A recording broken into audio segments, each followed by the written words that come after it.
Hello, let's continue with the IR instrument and its use in analysis of biomolecules. So we have talked about the instrumentation, we have talked about the type of light source, the working principle, and the mm, components in the instruments, right? Design of the instrument. So now let's go little more into details about how it works. So whenever you are going to expose your sample to any radiation, that light radiation energy is absorbed by the sample molecules, right? So when the light energy is absorbed, of course these are the discrete quantities of energy or quanta, and different levels of energy are there. So whenever you are going to use IR spectrum, so you provide the energy to the molecule, which is enough for vibration, to generate vibration in the molecule. Right. Now, whenever we talk about the lowest vibrational level of any molecule, we call it as ground state. So the vibrational state higher than the ground state we refer to as excited vibrational state, right? So molecules will absorb energy of the frequency that is equivalent to the energy gap required to move them from one vibrational state to the next. Right, from ground state to excited state. Of course, in ground state to excited state, also you have different levels of excitation when we talk about quantum of energy that is absorbed and the degree of excitation that has occurred with reference to vibrational states.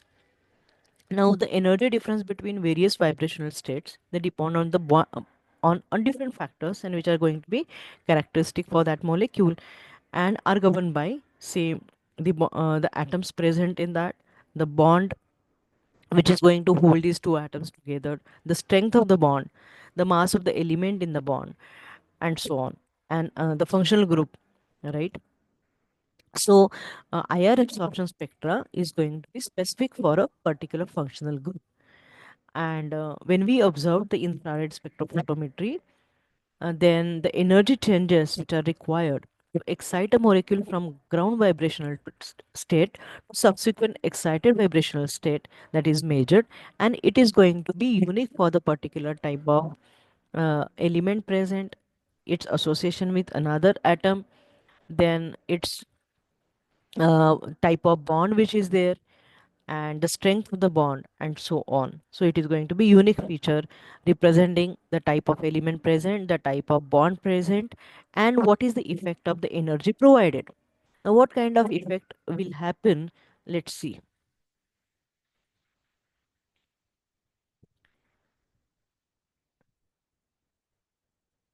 Just give me a second.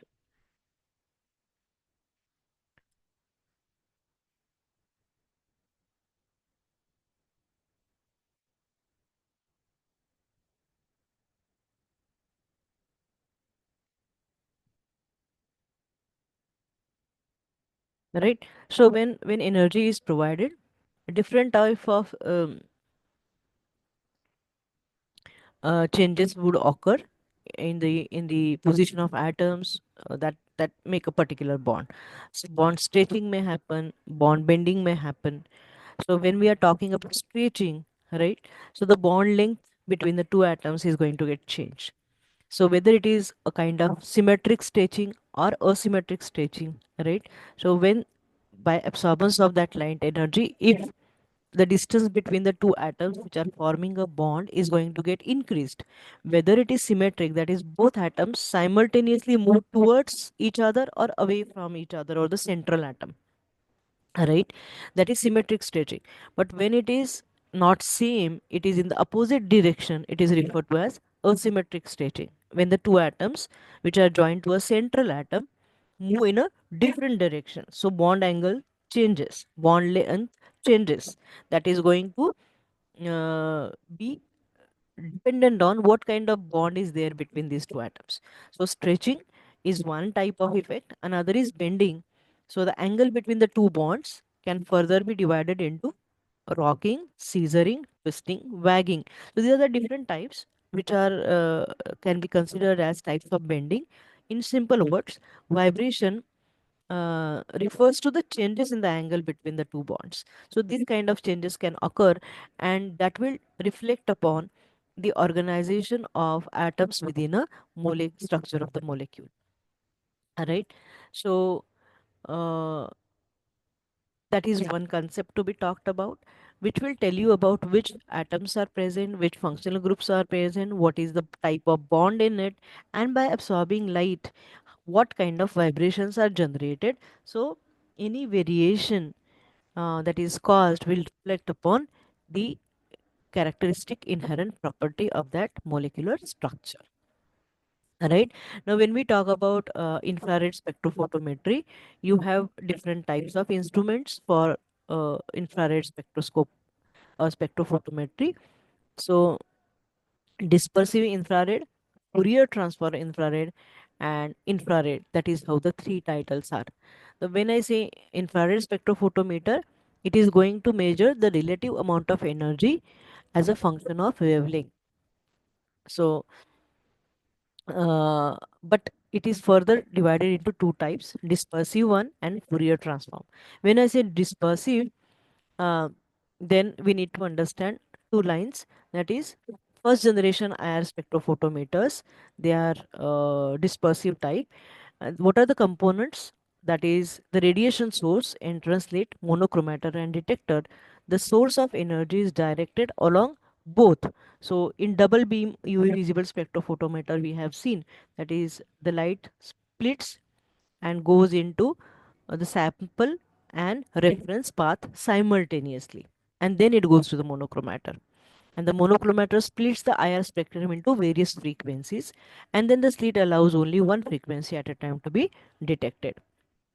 Now, when it comes to FTIR, then sample is irradiated with all infrared sequences simultaneously, right? And it is called as interferometer. It is used to split the IR light into two beams. One is reflected by mirror and second is reflected by a sliding mirror, which is perpendicular to the fixed one. So these are the technical details little a bit, but for time being, you can just remember the mechanism of working is little different, and based on that it is referred to as dispersive infrared, which is the very first basic instrument, and the advanced version is FTIR.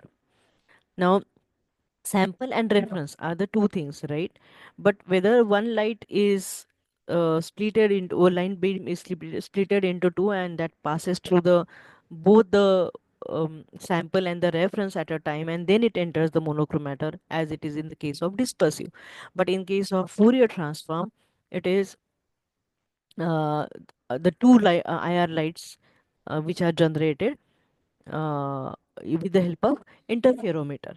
So interferometer is the one which will split the IR light into two beams. One is reflected by sliding mirror and one is reflected by fixed mirror. So path length of fixed mirror is constant, that of sliding mirror will keep on changing. So there is difference in the optical path that is generated.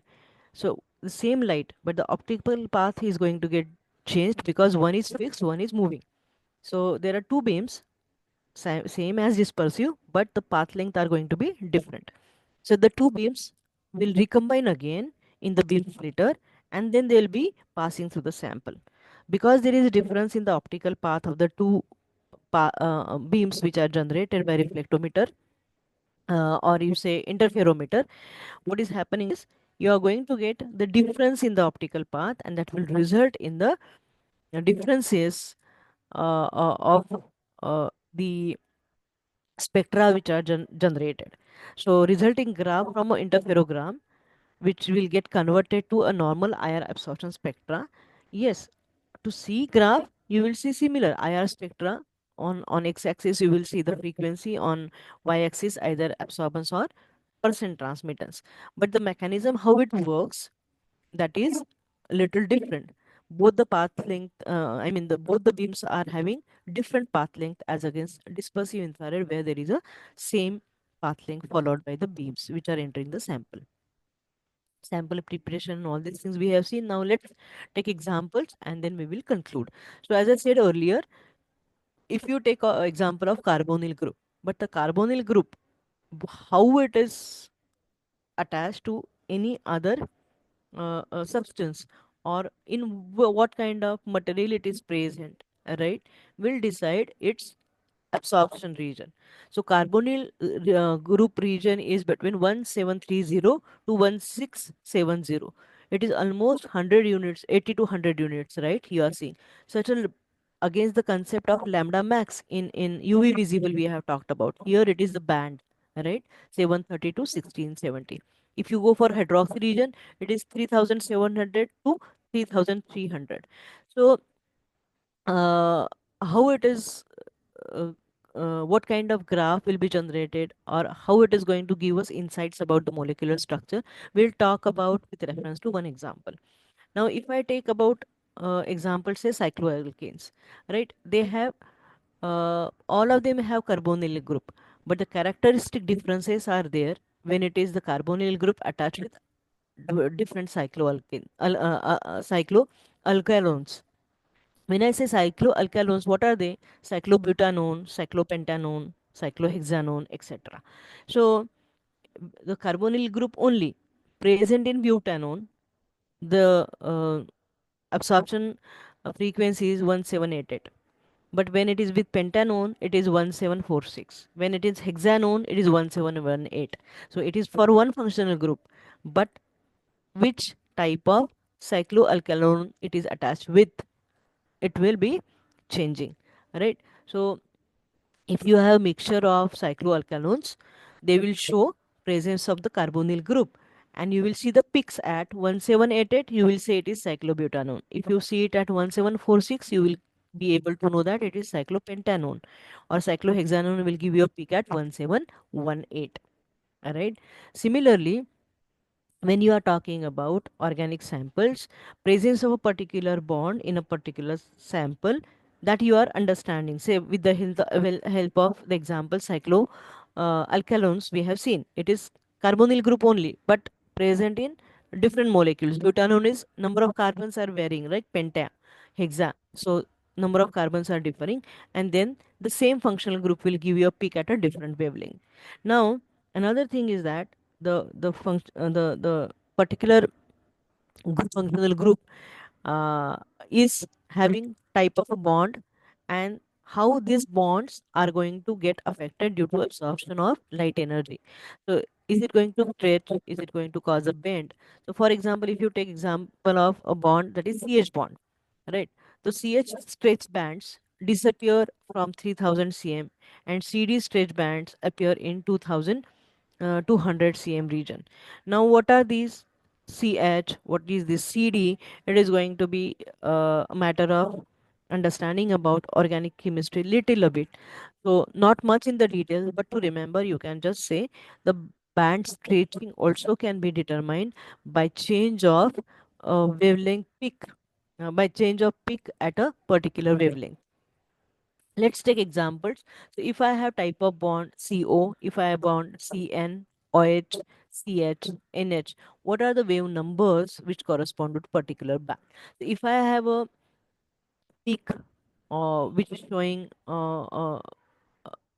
which is present in the range 1250 dash 1050, then I'll get to know it is about CO band. But if it is in 2260 and 2100, yes, so I'll get to know it is about C triple bond C. So type of bond corresponds to particular wave number that is been standardized now and it is known. So stretching frequency is another thing for different bonds, so which is going to be which is reflected in this particular table. So vibrational frequency of a given functional group will correspond to the absorption of certain frequency, right? The absorption spectra of samples are compared with the spectrum of various known data, standard data, and then and then you can conclude about. So for example, this is my sample analyte, and this kind of a graph is generated when I do IR spectroscopy. Now what I see here, yes, there is a very broad peak at about say 3200, right? Now 3200, this is a standard. Now where does it lie? Okay, it could be OH group, right? What is another region where I'm seeing it? It is somewhere here, which is say 200 2800. So 2800, and here it is 2900. Do you have that particular range where I'm? Yes, it is about 2700 to 3300. So it is about CH bond, but it is not exactly in the range. It is little shifted. That is, it is stretched. Right. So such shifts will tell you about stretching of the particular bond, and that will also reflect upon the structure of the molecule. So such kind of uh, uh, standard tables are available. You compare your data, try to correlate. So if I have a peak here, see what bond type it corresponds, and I note down. If it is exactly matching, then yes, you are talking about it. Yes, this is particular bond in its right position. But if the range is nearby, not exact, that tells you about effect on the bond due to energy. So it could be stretching, it could be bending. So that also can be further analyzed. Now, this is one example where you can talk about the biomarkers, for example, say lipid, connecting it with the molecules that we understand easily. So this is the data from a paper which is talking about the lipid profile of or the oil content of mucus strains. Now, what you are seeing here uh, is that the ratio of peak area is in the 3020 and 2933. So this corresponds to CH double bond CH. But in place of this, if you have CH2, right, CH double bond CH is 1. In place of that, if you have CH2, the peak area will change from 3020 to 2946. So IR spectra will show these shifts that you have to identify. Now here is a graph that shows oil obtained from different plant sources: canola oil, olive oil, sunflower oil, right? And these are the different samples.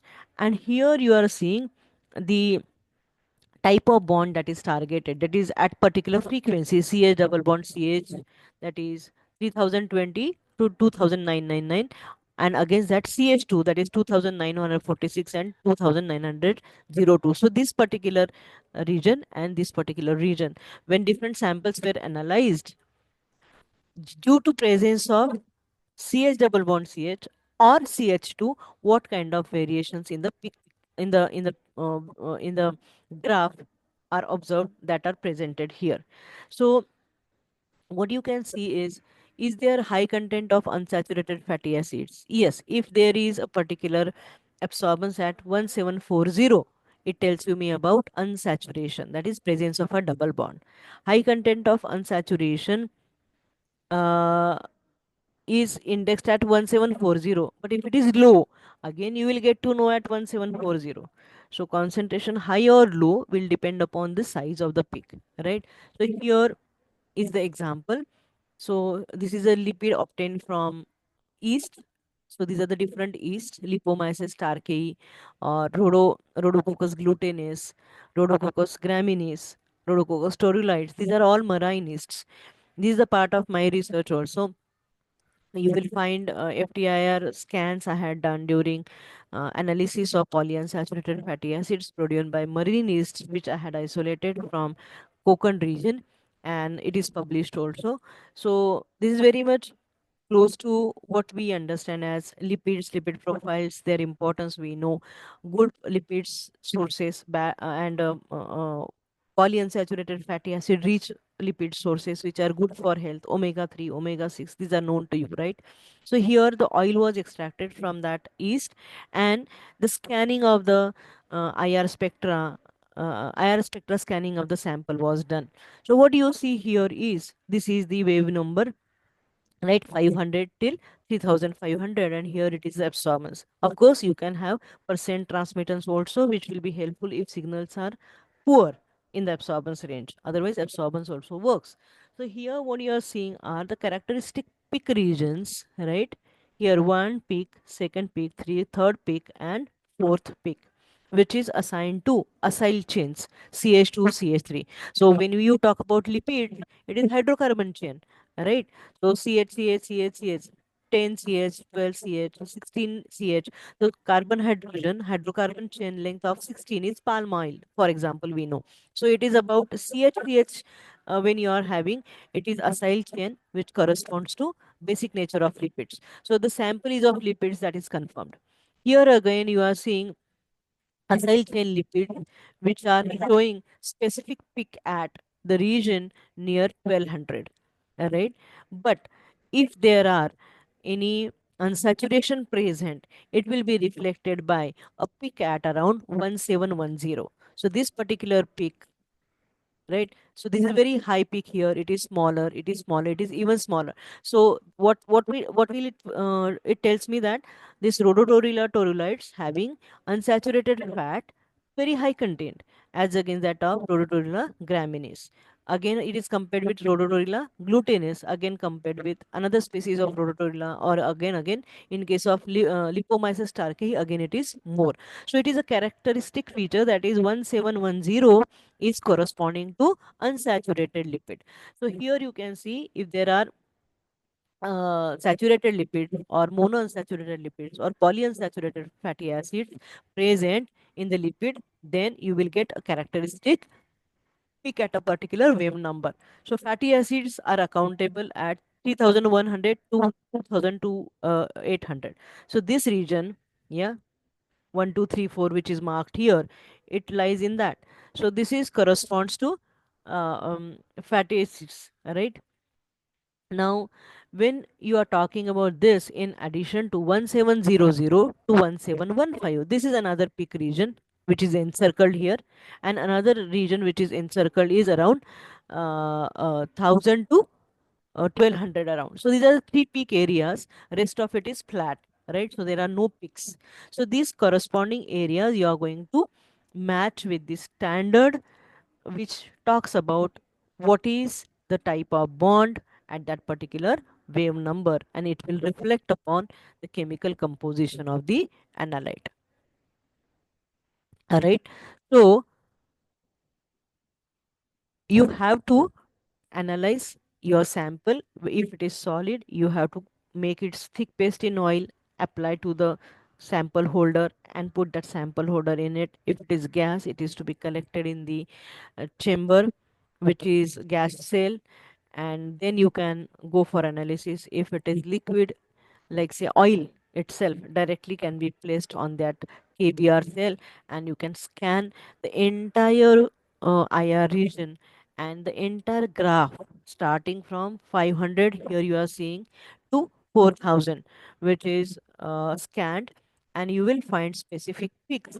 These peaks you have to compare with the standards which reflect upon type of bond and the wave number where it will show its presence or it will get reflected upon. If it is exactly matching, then presence of that functional group and that particular bond is clear. And if it is shifting from that position little a bit, that will reflect upon kind of stretching or bending that has happened in a given sample due to absorption of IR, and that will reflect upon the characteristic property of the analyte. So this is a simple overview, I would say, about the IR instrument, its working principle, and its applications when it comes to analysis of biomolecules.